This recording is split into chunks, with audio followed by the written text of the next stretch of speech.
Se dice que la vida es una lucha constante. Hay mucha verdad en esto, pero lamentablemente no se lucha con las armas adecuadas. Entonces te desanimas, te frustras y el enemigo logra su cometido.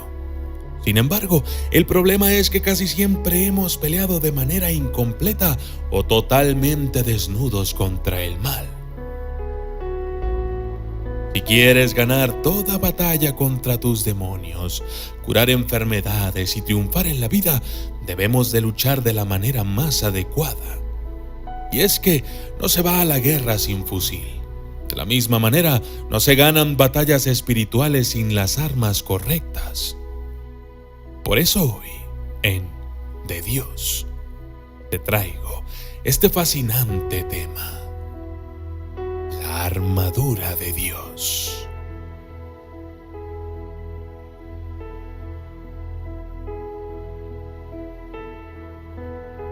¿Por qué necesitamos la armadura de Dios? El mal siempre ha sido un enemigo formidable. La mayoría de las veces, cuando un creyente se refiere a sus enemigos, está hablando del pecado y de las tentaciones, las lujurias que surgen de allí.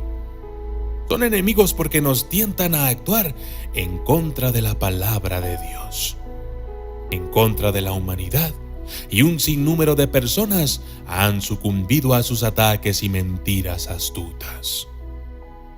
Utiliza muchas estrategias de tratar de convencernos de seguir nuestras lujurias, nuestros vagos instintos, los deseos que experimentamos que van en contra de la voluntad de Dios.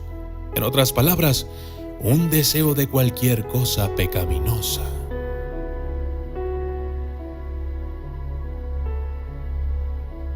Efesios 6:13. Por tanto, tomad la armadura de Dios, para que podáis resistir en el día malo y, habiendo hecho todo, estar firmes. Tenemos que estar alerta, tener nuestras defensas en alto y lanzar un ataque en toda regla para que el mal huya. Una persona que lleva la armadura de Dios no es floja o indiferente a las fuerzas que sabe que vendrán. Se anticipa a sus ataques, es decir, nos mantiene atentos. Efesios 6, 14, 18. Estad, pues, firmes, ceñidos de verdad en la cintura, vestidos con la coraza de justicia y calzados los pies con la preparación del evangelio de la paz. Tomad, pues, sobre todo, el escudo de la fe, que podréis apagar todos los dardos de fuego del malvado, y tomar el yelmo de la salvación y la espada del Espíritu, que es la palabra de Dios, orando siempre con toda oración y súplica en el Espíritu. Ceñidos con la verdad. La verdad ciñe a quien la emplea. Nadie puede atrapar a una persona así en una mentira, porque hay poder liberador en cada una de las verdades. El que camina en la verdad en todos los caminos será liberado. Una mentira, no importa cuán pequeña sea, da a los poderes de las tinieblas una apertura para el ataque, pero la verdad los ahuyenta. Vestido con la coraza de la justicia. La verdad y la rectitud están estrechamente relacionadas. Las acusaciones de Satanás ruedan la justicia personal como el agua de la espalda de un pato. Los poderes de las tinieblas están listos para atacarnos al menor signo de injusticia. La injusticia le da a Satanás poder sobre el que la practica. Jesús dijo: porque viene el príncipe de este mundo y nada tiene en mí. Juan 14:30. Él tenía derecho a decir esto porque estaba vestido con la coraza de justicia. Que se diga lo mismo de nosotros cuando Satanás trata de tamizarnos como el trigo. Preparación para la batalla. Casi todo lo que se habla de batallas y guerras cuando se trata de la vida de un creyente se refiere a la batalla interior que surge cuando un pensamiento pecaminoso te tienta. El Espíritu de Dios y la carne están pues en desacuerdo. Es decir, entramos caminando descalzos a la batalla.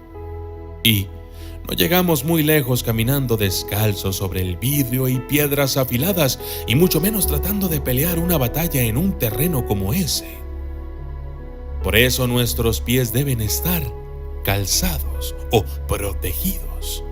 De la misma manera, el que lleva el Evangelio a otros debe ser capaz de sufrir penurias por causa del Evangelio.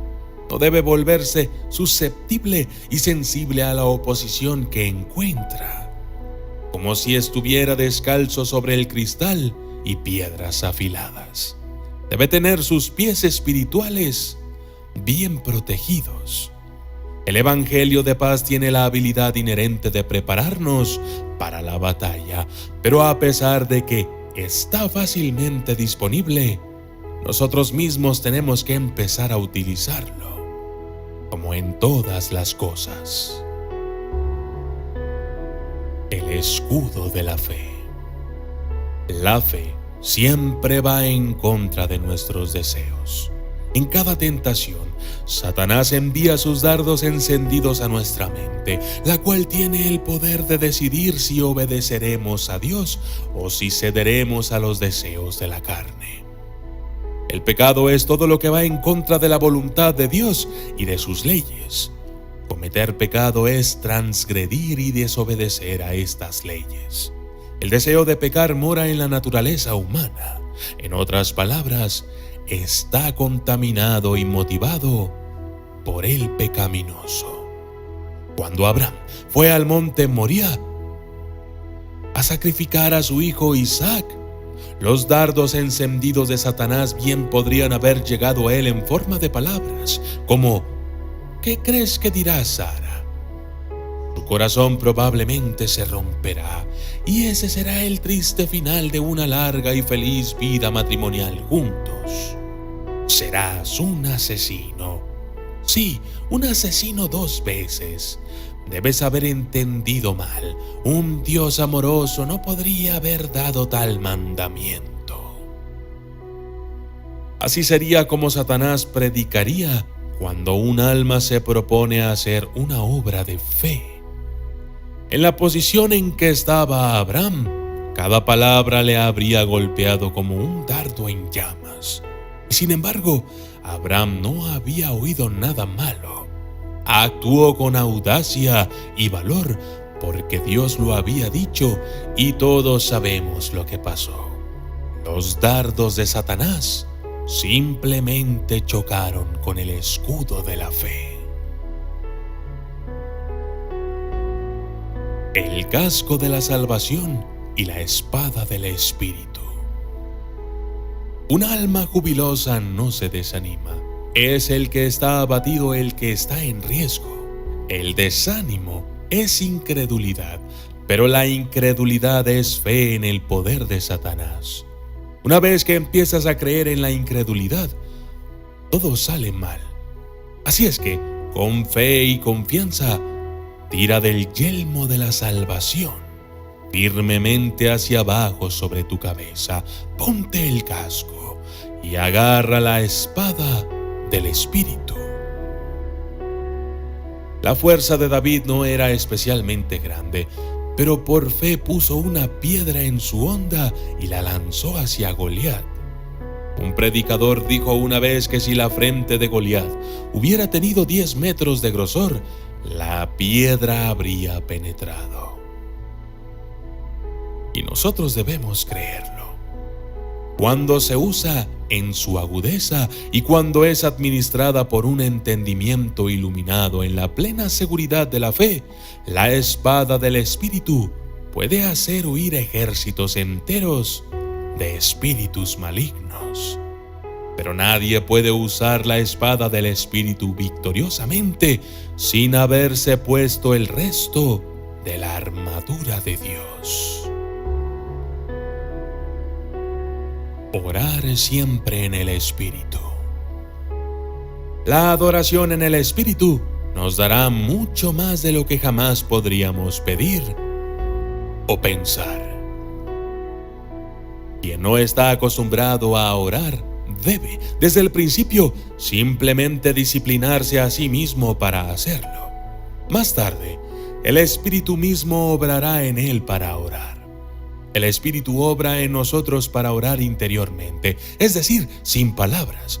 Pero entonces, Él transmite estas oraciones del corazón al reino de nuestro entendimiento, para que sean empleadas por ese entendimiento.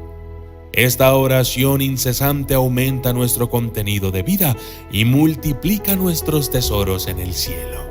La paciencia y la mansedumbre parecen venir naturalmente, porque de esa forma Dios está cerca. Con toda la armadura de Dios puesta, es totalmente posible que seamos fuertes en el Señor y en el poder de su fuerza.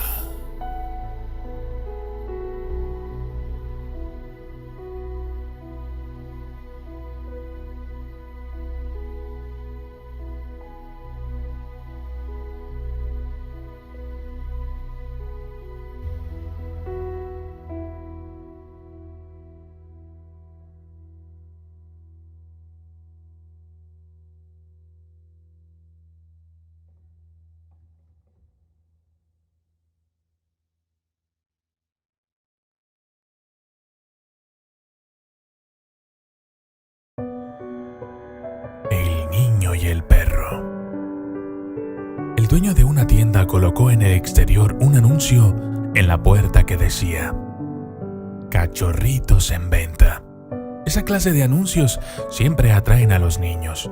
Y de pronto, un niñito apareció en la tienda preguntando: ¿cuál es el precio de los perritos? El dueño contestó: entre 300 y 500. El niñito se metió la mano a su bolsillo y sacó unas monedas. Solo tengo 106 que he ahorrado. ¿Puedo verlos? El hombre sonrió y silbó. De la trastienda salió su perra corriendo, seguida por 5 pequeños cachorros. Uno de los perritos se quedó considerablemente atrás. El niñito inmediatamente señaló al perrito rezagado que cojeaba. ¿Qué le pasa a ese perrito?, preguntó. El hombre le explicó que cuando el perrito nació, el veterinario le dijo que tenía la cadera defectuosa y que cojearía por el resto de su vida. El niñito se emocionó mucho y exclamó: «¡Ese es el perrito que yo quiero comprar!». Y el hombre replicó: «No, ese cachorro no puedo venderlo. Si realmente lo quieres, te lo regalo». El niñito se disgustó y mirando directo a los ojos del hombre le dijo: «Yo no quiero que usted me lo regale. Él vale tanto como los otros perritos y yo le pagaré el precio completo. De hecho, le voy a dar mis 106 ahora y 40 cada mes hasta que le haya pagado por completo». El hombre contestó: «Ese perrito realmente no te gustará, hijo. Él nunca será capaz de correr, saltar y jugar como los otros perritos». El niño se agachó y se subió el pantalón a la altura de la rodilla para mostrar su pierna izquierda, cruelmente retorcida e inutilizada, soportada por un gran aparato de metal. Miró de nuevo al hombre y le dijo: «Bueno, yo no puedo correr muy bien tampoco, y el perrito necesitará a alguien que lo entienda». El hombre se mordió los labios, sonrió y dijo: «Hijo, solo espero y rezo para que cada uno de estos cachorritos tenga un dueño como tú». En la vida no importa quién eres, sino que alguien te aprecie por lo que eres y te acepte y te ame de manera incondicional.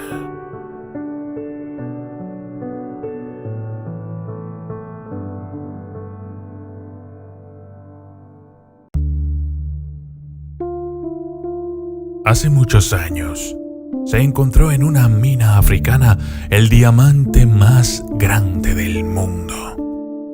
Se lo regalaron a un rey para que lo llevara sobre su pecho, y el rey lo envió a un experto en piedras preciosas para que le diera forma. El experto tomó aquella gema de valor incalculable y le hizo una hendidura. Luego, la golpeó con fuerza y el diamante se partió en dos. Podríamos pensar, qué lástima, qué desafortunado incidente.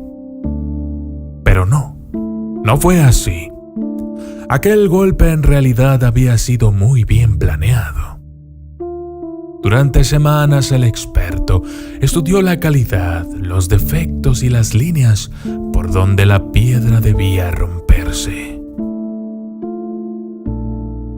El hombre al que se le había encomendado el trabajo era uno de los expertos más famosos del mundo, y aquel golpe fue la demostración de su habilidad. Cuando partió el diamante, hizo lo único que podía darle a la gema: la forma más perfecta, su mejor luminosidad y su máximo valor. Aquel golpe, que parecía ser la ruina de la estupenda joya, en realidad tuvo un efecto redentor. De aquellos pedazos se confeccionaron dos magníficos diamantes que solo el hábil ojo del artesano fue capaz de ver, escondidos en la piedra que le había enviado el rey. Ahora, el diamante se había convertido en dos diamantes más pequeños, pero más preciosos y sobre todo mucho más valiosos que cuando eran una sola pieza. De la misma manera, a veces Dios permite golpes tremendos en nuestra vida. La ansiedad nos invade y nuestra alma clama angustiada por una respuesta. A veces los golpes de la vida parecen injustos e inmerecidos. Parece que nos destruirán. Pero no es así. Tú eres como una joya preciosa para Dios. Una joya que algún día brillará y serás admirado por ello. Dios sabe exactamente lo que debe hacer contigo. No te preocupes. Confía. Porque sobre tu vida no caerá golpe alguno que no sea autorizado por el amor de Dios. Y cada uno de los golpes que Él permita obrará en ti una bendición y un enriquecimiento personal y espiritual, a pesar de que no lo parezca. Recuérdalo. Confía en Dios.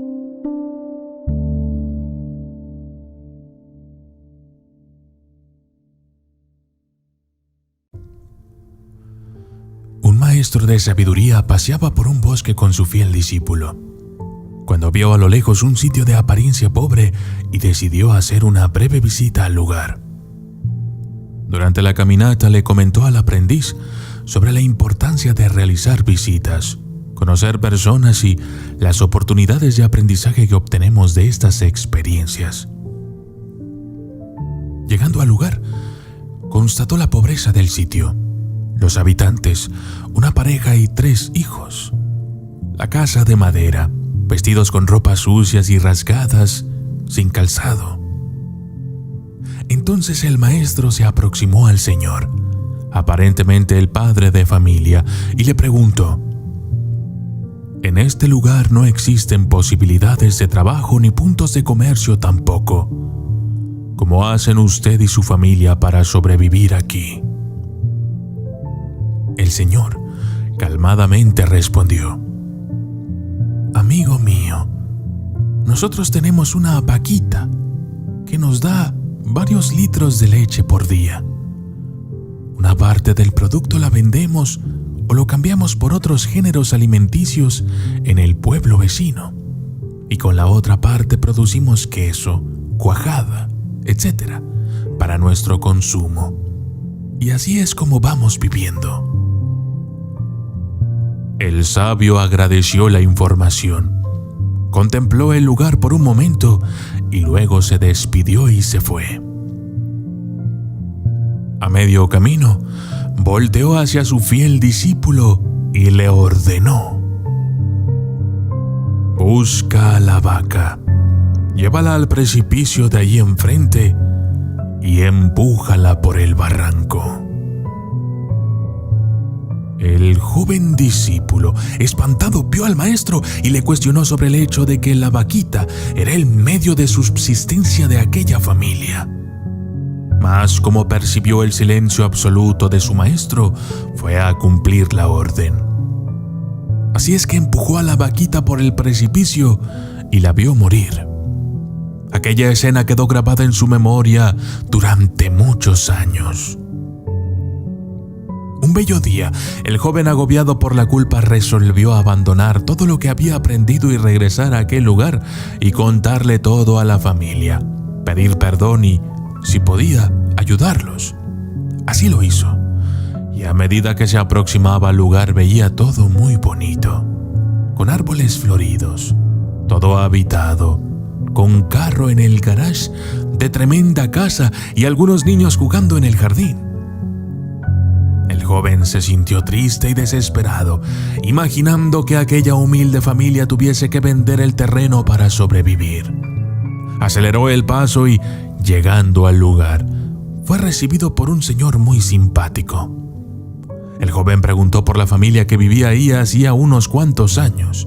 El señor respondió que, de hecho, seguían viviendo allí. Espantado, el joven entró a la casa y confirmó que efectivamente eran la misma familia que habían visitado hacía unos años junto con el maestro. Elogió el lugar y le preguntó al señor, al dueño de la vaca, cómo había hecho para mejorar aquel lugar y cambiar sus vidas. El señor, entusiasmado, le respondió: nosotros teníamos una vaquita que cayó por el precipicio y murió. De ahí en adelante nos vimos en la necesidad de hacer otras cosas y desarrollar otras habilidades que no teníamos antes. Así alcanzamos el éxito que tus ojos vislumbran ahora.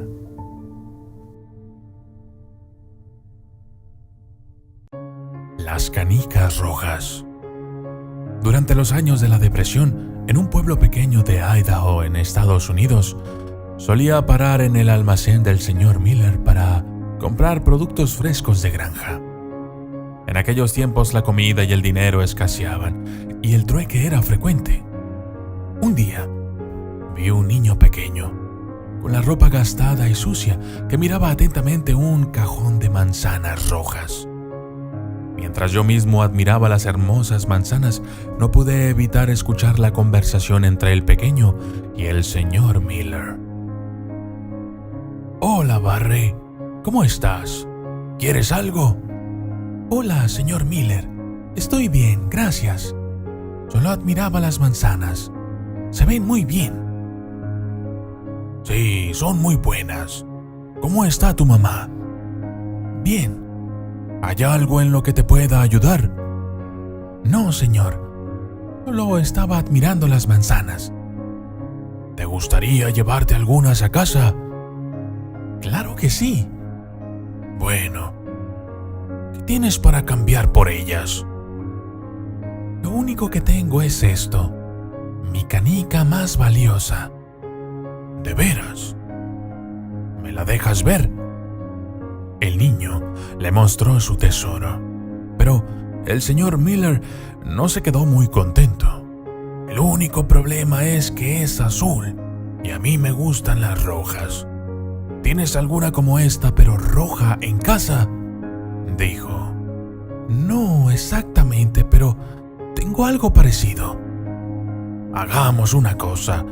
Llévate esta bolsa de manzanas a casa y la próxima vez que vengas, muéstrame la canica roja que tienes. Muchas gracias, señor Miller. Y salió corriendo con su bolsa de manzanas rojas. La esposa del señor Miller se acercó a atenderme y con una sonrisa me dijo: hay 2 niños más como él en nuestra comunidad, todos en situación de extrema pobreza. A Jim le encanta hacer trueque con ellos por patatas, manzanas, tomates o lo que sea.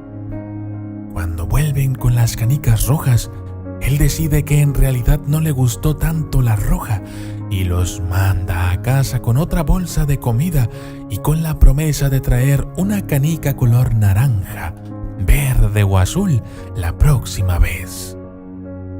Me fui del negocio sonriendo e impresionado con aquel hombre. Pasaron los años y el señor Miller falleció. Por la noche fui a su velatorio acompañado por unos amigos. Al llegar, comenzamos a saludar a los familiares para dar nuestro pésame. Delante de nosotros había 3 jóvenes, muy bien vestidos. Parecían profesionales. Saludaron a la señora Miller y luego se acercaron respetuosamente para despedirse del señor Miller.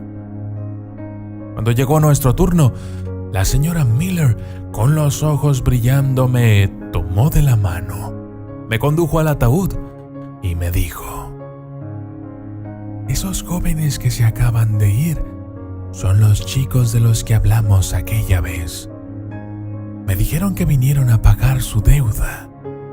A continuación, la esposa levantó la mano de su esposo fallecido y allí estaban. Eran 3 canicas rojas hermosas y brillantes. El amor del señor Miller quedó grabado en el corazón de aquellos 3 chicos de tal manera que jamás olvidaron su actitud y generosidad. Moraleja: no seremos recordados por nuestras palabras, sino por nuestras acciones. Un padre muy duro. Ramón era duro en la escuela porque su padre era una persona muy estricta. Si alguien se atrevía a desobedecer, recibía una buena paliza. Hasta que llegó Víctor.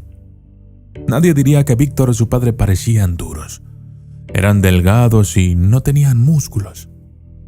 Pero eso fue lo que dijo Víctor cuando Ramón vino a asustarle. Hola, chico nuevo. Quiero que sepas que yo soy el jefe aquí. Soy el más fuerte. Puede que tú seas el jefe, pero yo soy el más fuerte aquí, dijo Víctor. Y así fue como se ganó su primera paliza. La segunda, llegó el día en que Ramón intentó robarle el bocadillo a una chica. Esa chica es amiga del chico más fuerte del colegio, que soy yo, y no te va a dar su bocadillo. Fue lo último que dijo Víctor antes de recibir la paliza. Y la tercera llegó cuando él mismo no quiso darle su bocadillo. Los tipos duros como mi padre y yo no robamos.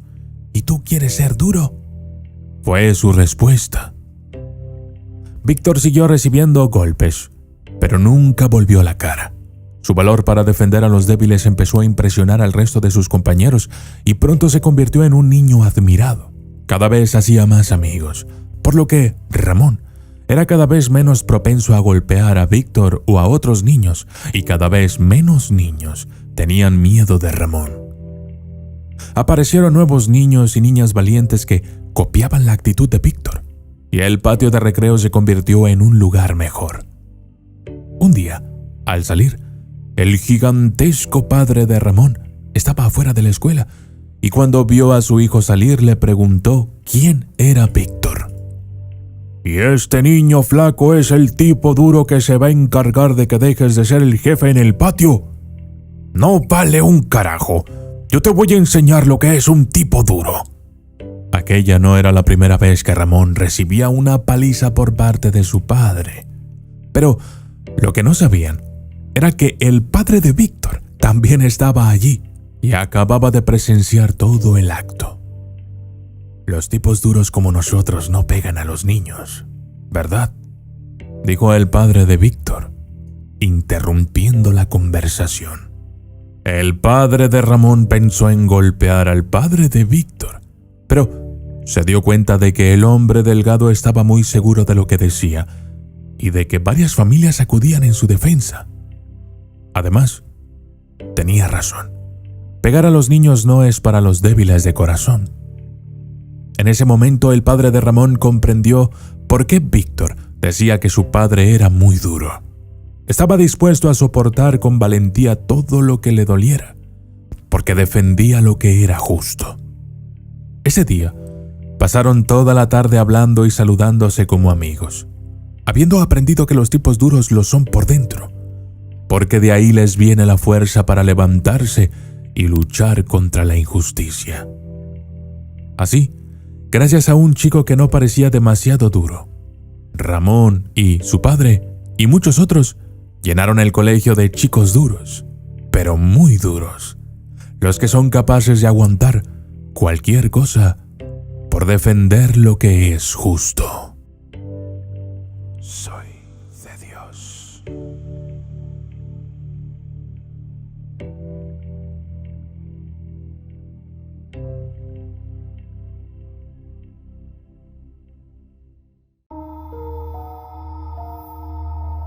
Cuatro velas se estaban consumiendo lentamente.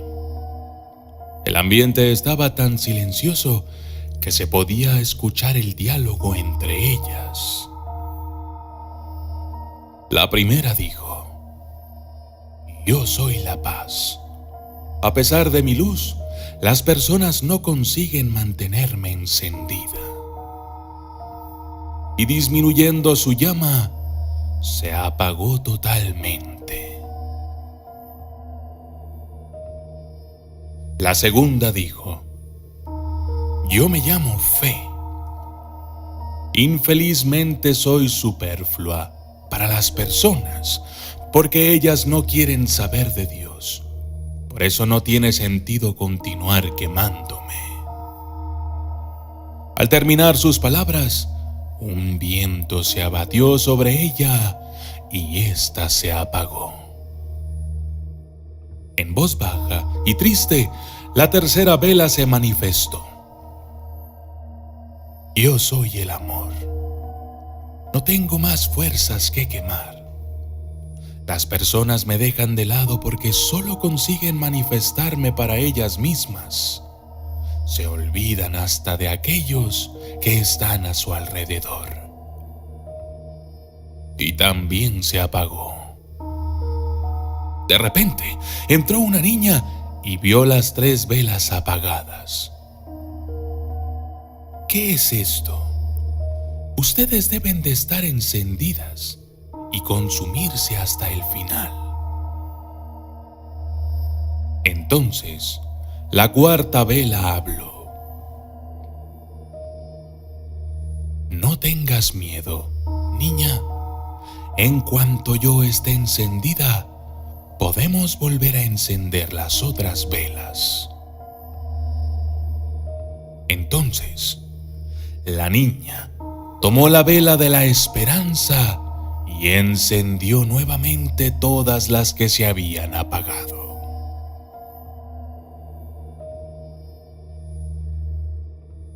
Que la vela de la esperanza nunca se apague dentro de nosotros.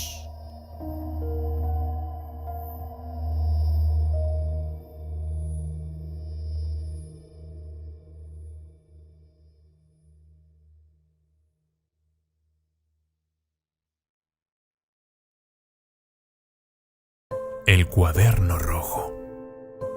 El cartero le entregó el telegrama y mientras Roberto le daba las gracias y empezaba a leerlo, no pudo evitar que su cara mostrara una expresión de sorpresa más que de dolor.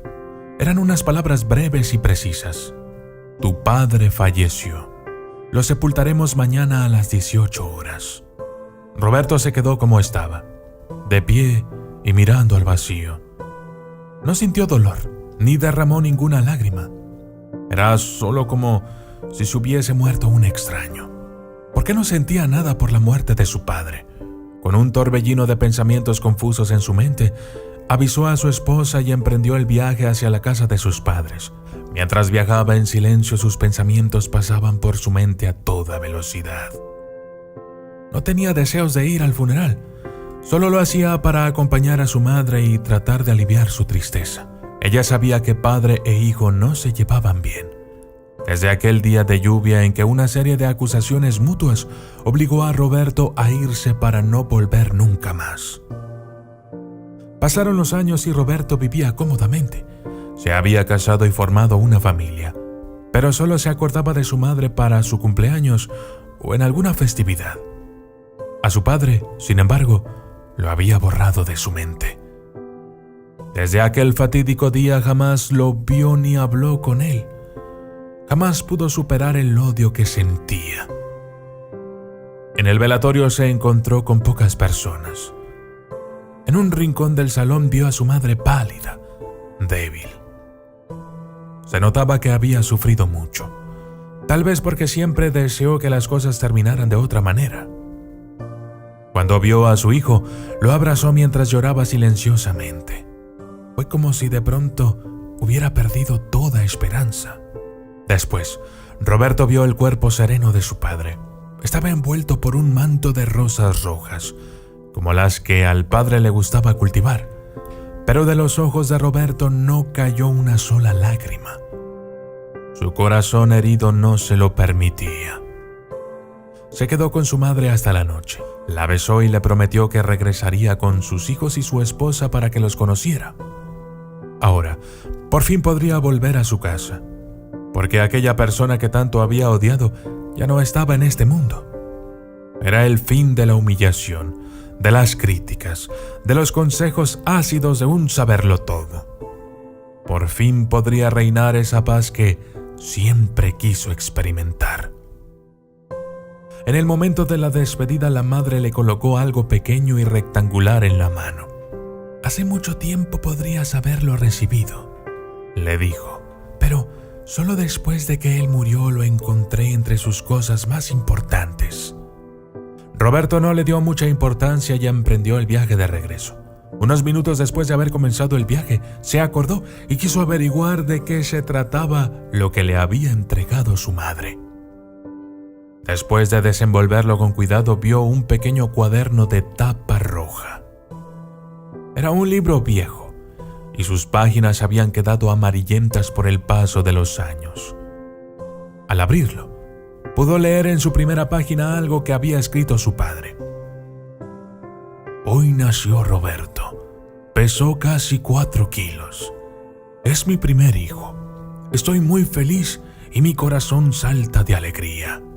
El relato continuó apasionando a Roberto, que con un nudo en la garganta seguía leyendo. «Hoy mi hijo fue por primera vez a la escuela. Es todo un hombrecito. Cuando lo vi con el uniforme, me emocioné tanto que no pude contener las lágrimas. Le pido a Dios que lo guarde y le dé sabiduría para ser un hombre de bien». La emoción de Roberto iba en aumento y el dolor de su corazón cada vez era más intenso, mientras por su mente comenzaban a resurgir imágenes del pasado. «Roberto me pidió una bicicleta. Mi salario no es suficiente, pero él se la merece porque es muy estudioso y dedicado. Así que pedí un préstamo y se la compré. Espero poder pagarlo con las horas extras. La vida de mi hijo será diferente a la mía. Yo no pude estudiar. Desde niño me vi obligado a ayudar a mi padre, pero deseo con todo mi corazón que mi hijo no sufra ni padezca situaciones como las que yo sufrí». Roberto no podía creer lo que estaba leyendo. Era como si un mar de dolor inundara su conciencia. Vinieron a su mente los recuerdos de su adolescencia, cómo se quejaba a su padre por no tener bicicleta como sus amigos, y continuó leyendo. Es muy duro para un padre tener que castigar a su hijo.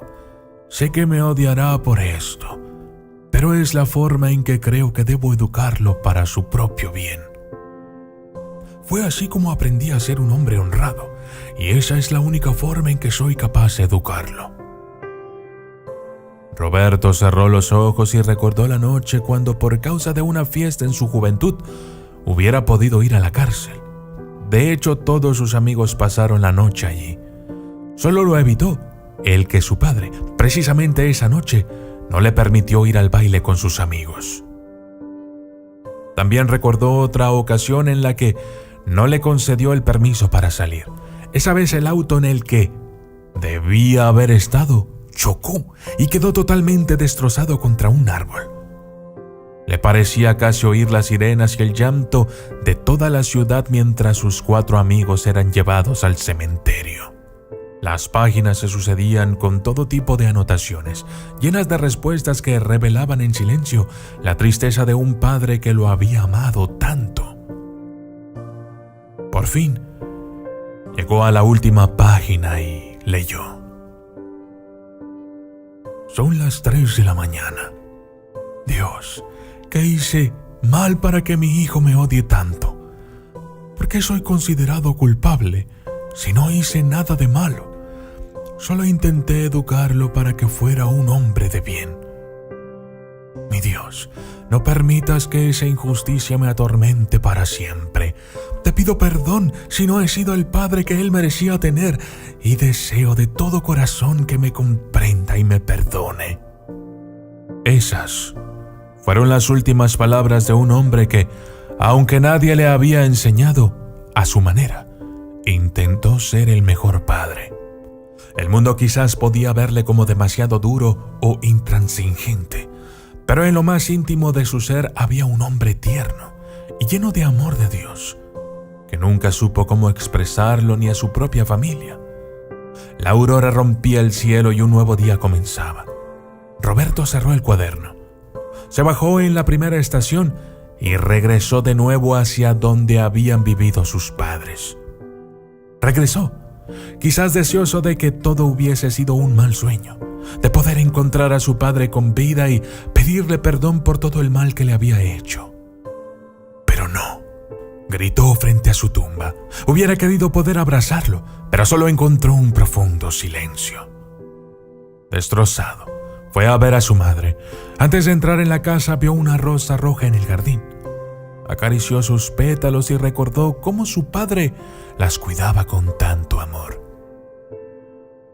Esta fue la manera de encontrar paz en su corazón, ya que mientras acariciaba esa rosa, sintió como si acariciara las manos de su padre y descargara su dolor para siempre. Calmado ya, con voz suave se dirigió a su padre muerto, diciendo: Si Dios me mandara a elegir, no quisiera tener otro padre que no fueras tú. Gracias por tanto amor y perdóname por haber sido tan ciego.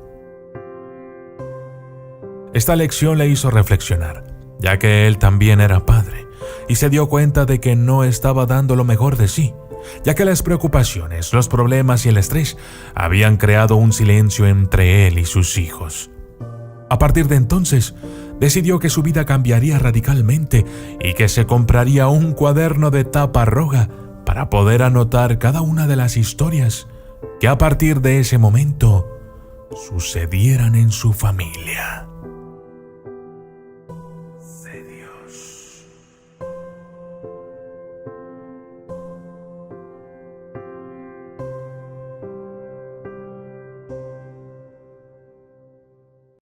La vida es como el café. Un grupo de prestigiosos licenciados universitarios vino a visitar a su antiguo profesor. Durante la visita, la conversación giró en torno al trabajo. Los licenciados se quejaban de innumerables dificultades y problemas de la vida.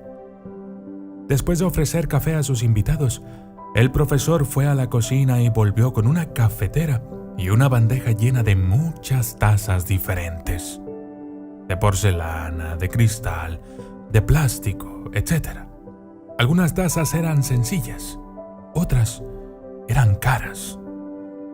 Cuando los graduados eligieron las tazas, el profesor dijo: fíjense que han elegido todas las tazas bonitas y han dejado las sencillas y baratas en la bandeja. Y, aunque les parezca normal, querer solo lo mejor para ustedes es la fuente de sus problemas y el estrés. Tienen que entender que la taza no hace que el café sepa mejor. La mayoría de las veces solo es más caro, pero a veces esconde lo que estamos bebiendo. En realidad, lo único que querían era el café, no la taza. Pero eligieron conscientemente las mejores tazas. Y después observaron qué tipo de tazas tenían los demás. Ahora piensen, la vida es el café. Y las tazas son el trabajo, el dinero, la posición social, etc. De esta forma, las tazas son solo instrumentos para el mantenimiento y la conservación de la vida. El tipo de taza que tenemos no determina la calidad de nuestra vida. A veces, al concentrarnos solo en las tazas, nos olvidamos de disfrutar el sabor del café. Las personas más felices no son las que tienen las mejores cosas, sino las que disfrutan de la vida y sacan el máximo provecho de lo que tienen. De Dios.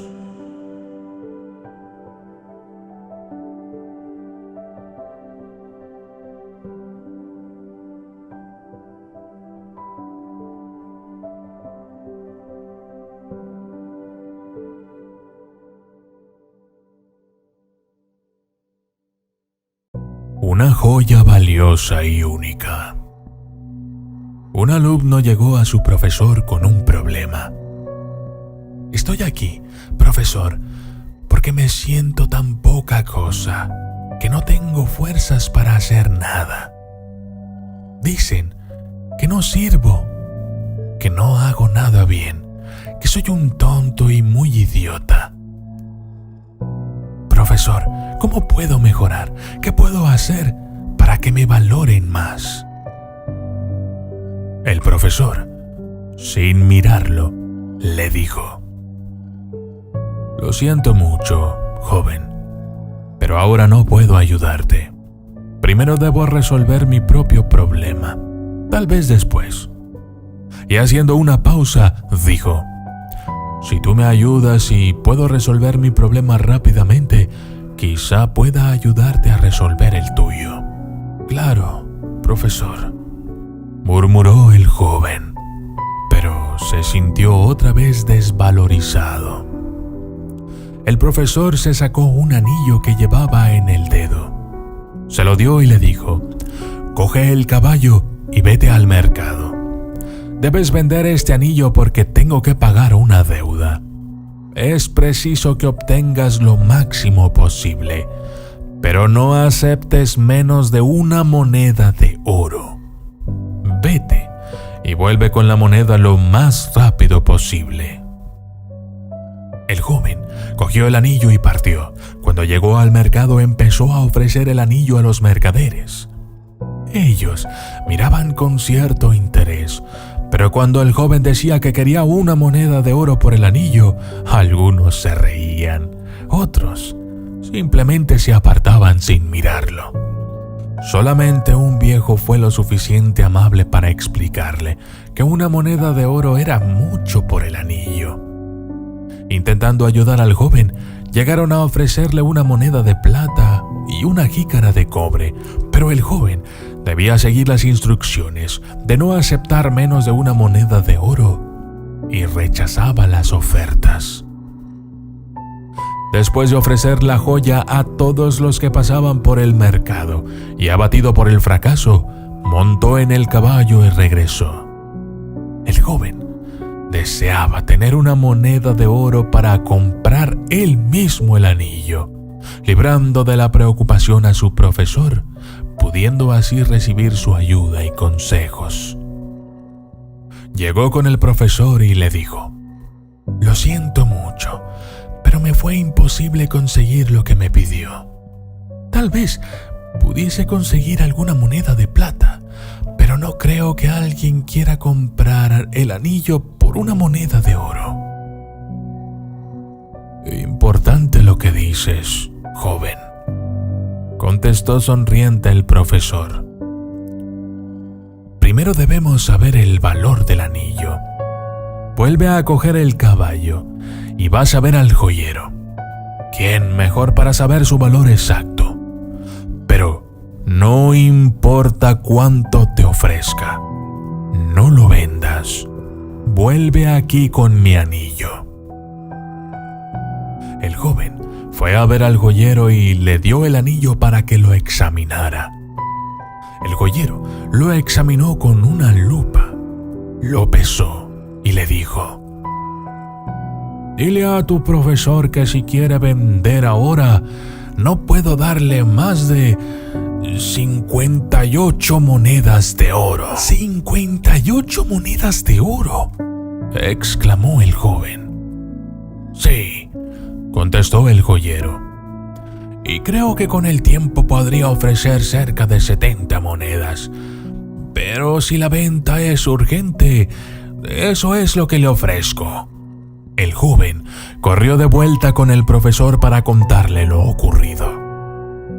Siéntate, dijo el profesor, y después de escuchar todo lo que el joven le contó, le dijo: tú eres como ese anillo, una joya valiosa y única. Solamente puede ser valorada por un especialista. ¿Pensabas que cualquiera podría descubrir tu verdadero valor? Y diciendo esto volvió a colocarse su anillo en el dedo.